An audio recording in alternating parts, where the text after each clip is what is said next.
Hi guys and welcome to MB's Man Cave, and in my Man Cave I have a very special guest today, Lorraine Young. Lorraine is the founder and president of Delhi Gin Club. She is very closely involved in the Indian gin scene and she's been in the industry for 30 plus years.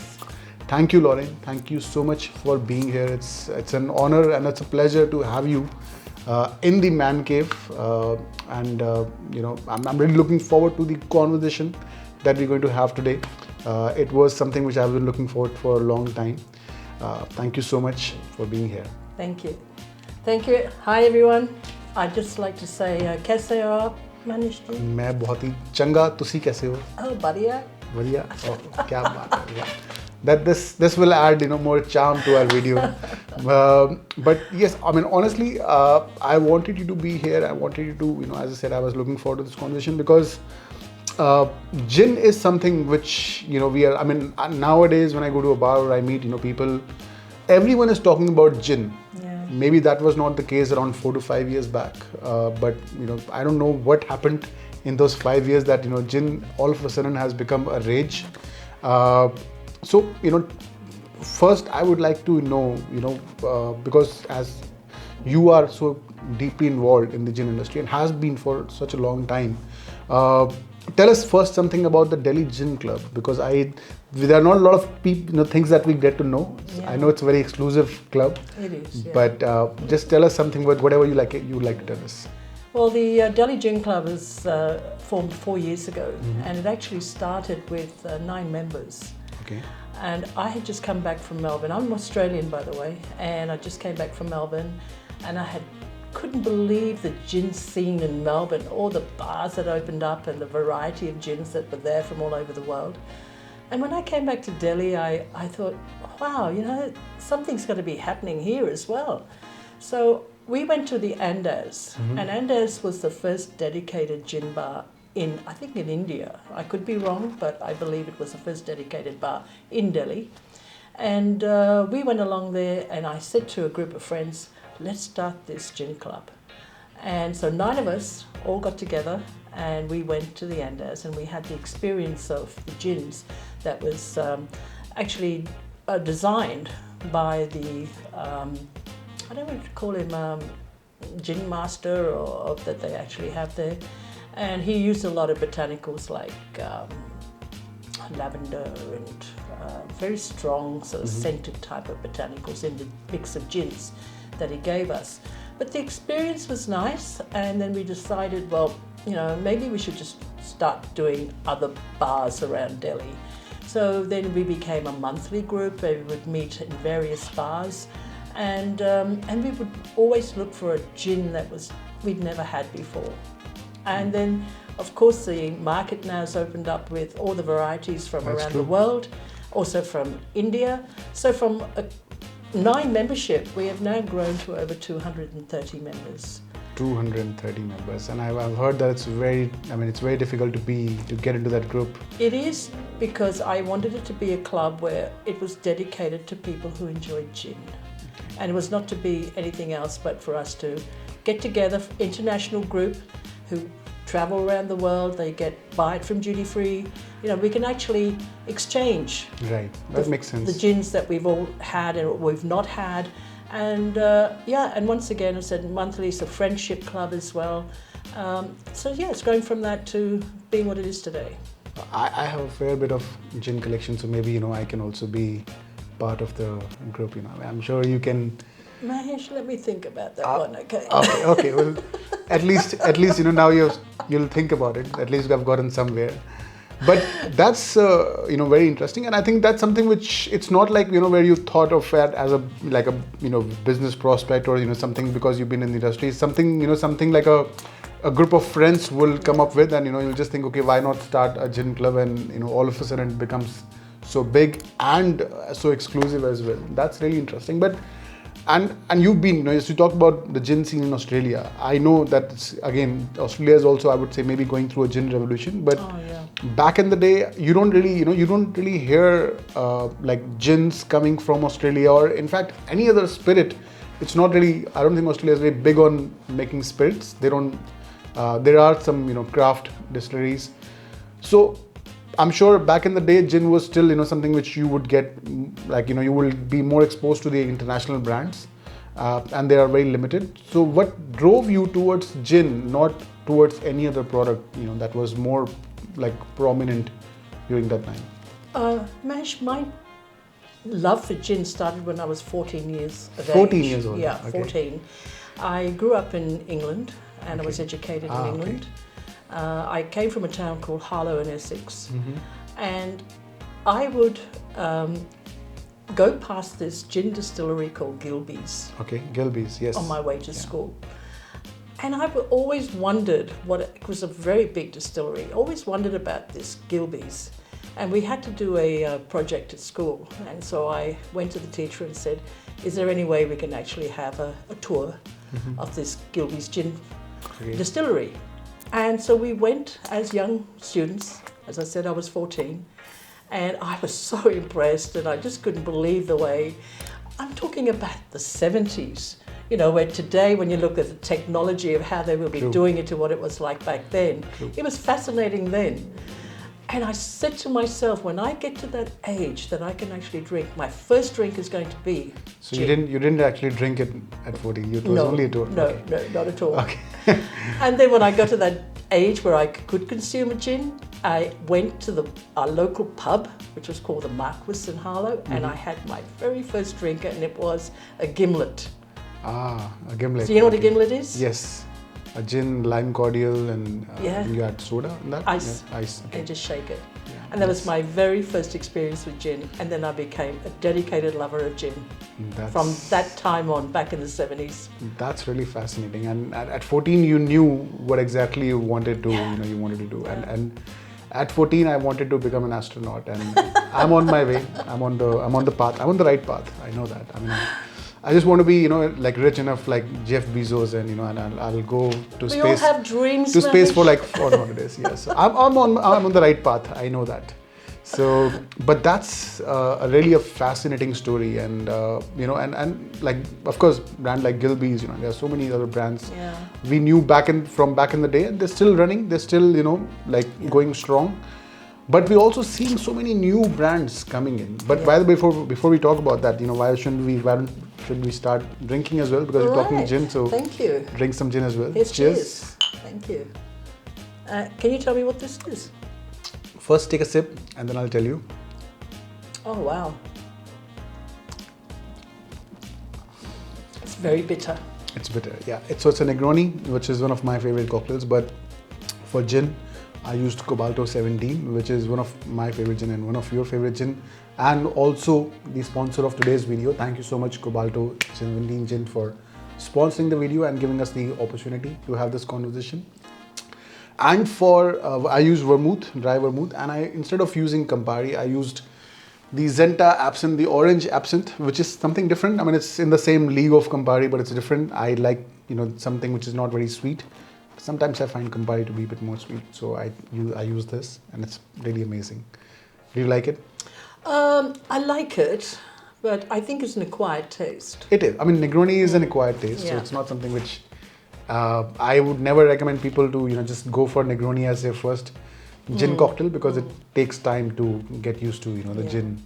Well, I'd like to tell your audience, if they're going to have a gin, the very first one, please make it a gin and tonic, because that's a really nice introduction into gin. True. And so I do agree with you that gin and tonic gives people a nice introduction to gin, because it's something which is light, refreshing, especially for India. It's it's a refreshing drink.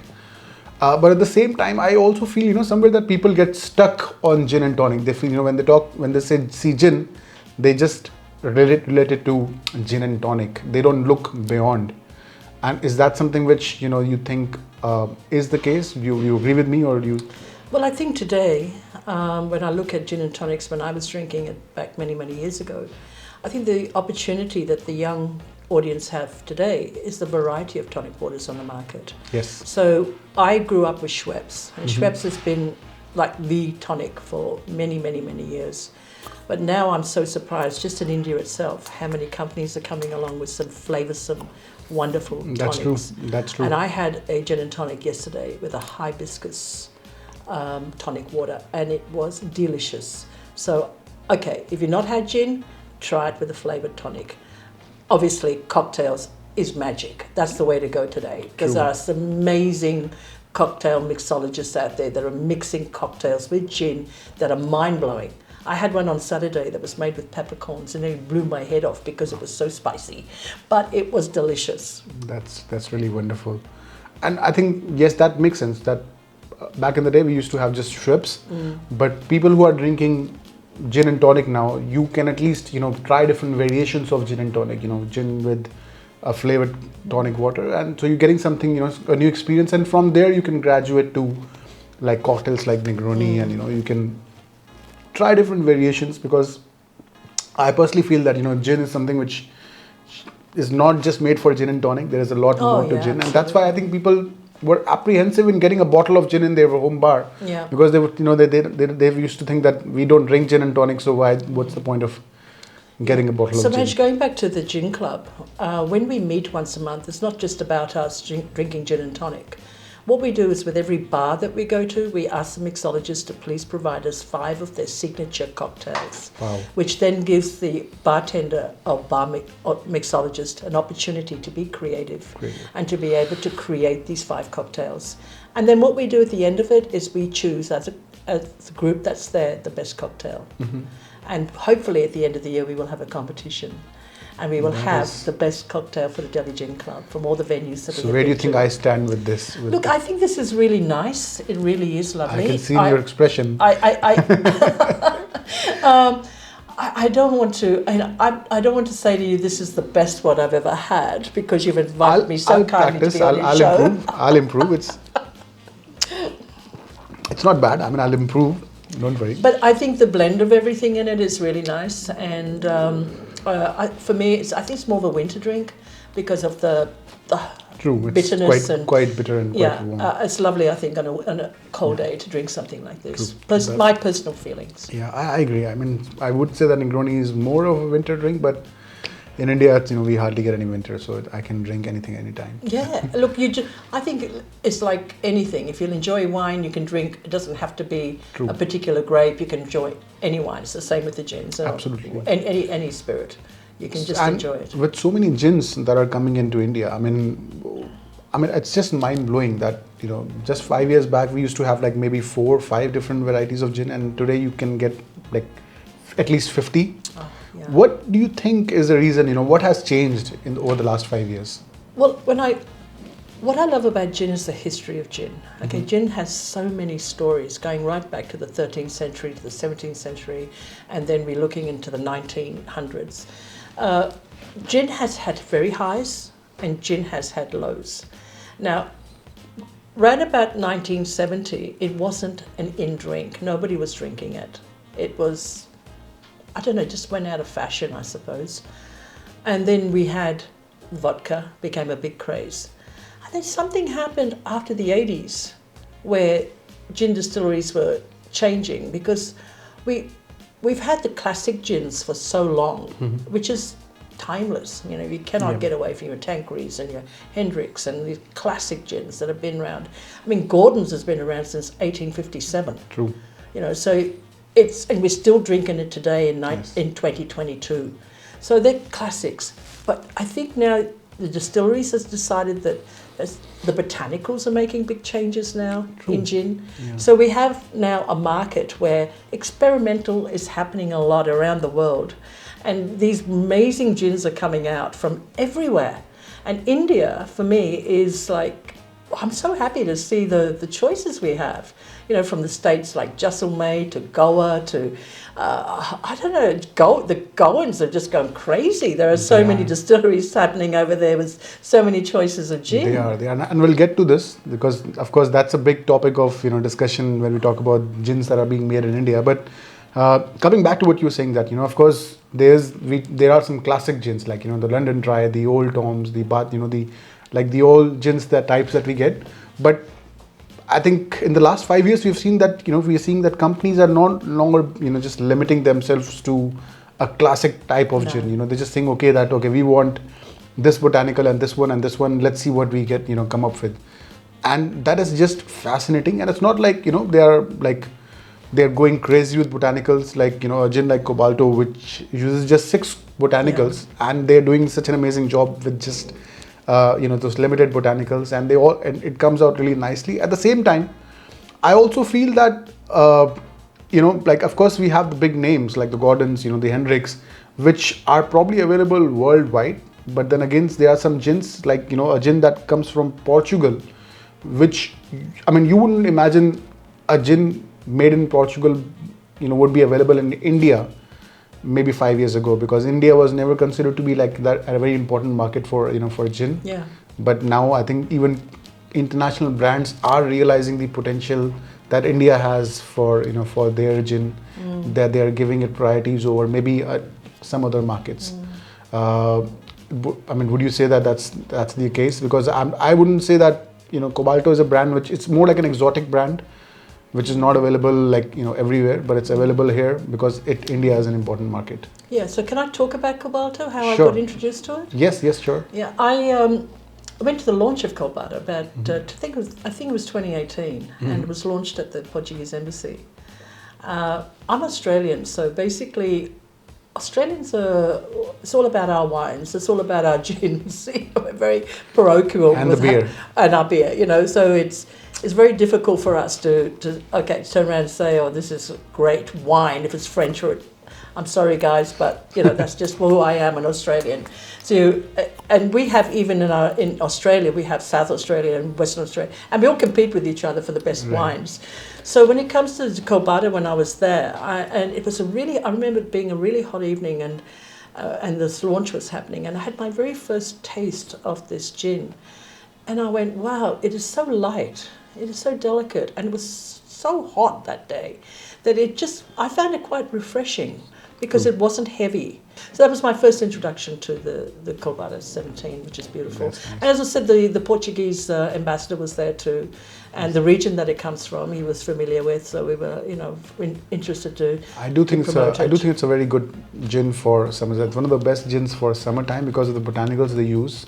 They really complement. The sweetness of pear and the wonderful grapes, the Tentilla Amarilla grape that's in it, and the cardamom that gives it a bit of spice, and True. and then we've got the peppermint that gives a little bit of pop. So coming back to botanicals now and linking the Goan gins, I always used to think that India is famous for the spices, or botanicals. So why don't we make gin in India? I used to wonder maybe like 6-7 years back, 6-7 years ago, and now we are seeing it. Now we are seeing gins that are coming from India, and I always thought maybe that this was a matter of time. Maybe people were not like open or accepting. But what do you think about the gins that are coming from India? I mean, there are so many. There are so many, and yeah. I really, Mahesh, I don't want to sort of turn around and tell you what my favourites are. Become a long video, I know, but there are. What I can say is that there are so many, and there are so many good ones. It's not like there are like 10, and there are like maybe two out of them are good. Yeah. They're all really amazing, and the prices are so good. Prices are so good. Yeah. And they're doing, and again, they're not limiting themselves to just the old styles of gin. They are also doing something different. Everyone is doing something different, and that's really nice to see. Yeah. Do you think that Indian gins are like going to be like big enough that they will be competing with the international gins? Well, I actually have a lot of friends who are from different countries. As we know, the expatriate community is quite large, particularly with the embassies and that. And a lot of my members from the gin club have said to me, Lorraine, what is the best gin to take back home to give as gifts? Wow. So the Indian gins are definitely travelling from Delhi to other countries around the world, because I am being asked to recommend what gins can we buy to take back to our countries. That's really now, isn't that fantastic? It is. I mean, I would imagine that maybe 10 years ago people would, just take rum. Yeah. I know that my uncle, who used to live in the United States, he used to come and used to bring a lot of bottles of rum from India to US because he wouldn't get like good cheap rum like Old Monk. But maybe then things changed about like in 5 years, people started trying whiskies like Amrut and Paul John. But I think now is a time where people will be bringing gins from India to other parts of the world, and maybe we'll start seeing Indian gins on the shelves very Definitely. soon. You've been here, you've been part of the Delhi Gin Club, and for so long. What is your fascination with India that that keeps you here and that keeps you that brings you back every time? Do you know what I always say to people? I love Australia, but my heart beats for India. I just love India. And I love living in Delhi. For me, it is an amazing city. And I often get people say to me when I go home to visit family, why on earth are you living in India? I just cannot tell you how much I love the colours of the festivals you have. The Holi festival that's coming up now. Diwali is one of my favourites. I have made many Indian friends from all different parts of India, and I just love it. I love the food, I love the culture, and I've been here a long time, and I still don't speak very good Hindi, so you have to forgive me. It's really fascinating to have so many amazing gins, and I hope that we get another opportunity to talk more about gin more, because there is so much to talk about.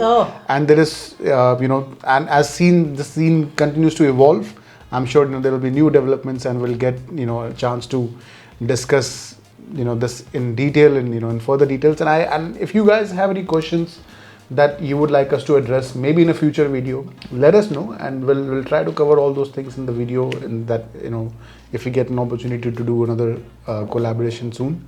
But would you like to say maybe pass any message to our audience who are watching this? Give them any advice, any tips that you have on how they should enjoy their gin. I'd just like to say that look, this gin sitting here, Cobalto 17, yeah. Can you see the bottle? Yeah. Cobalto 17. If you have an opportunity, guys, go out and buy it.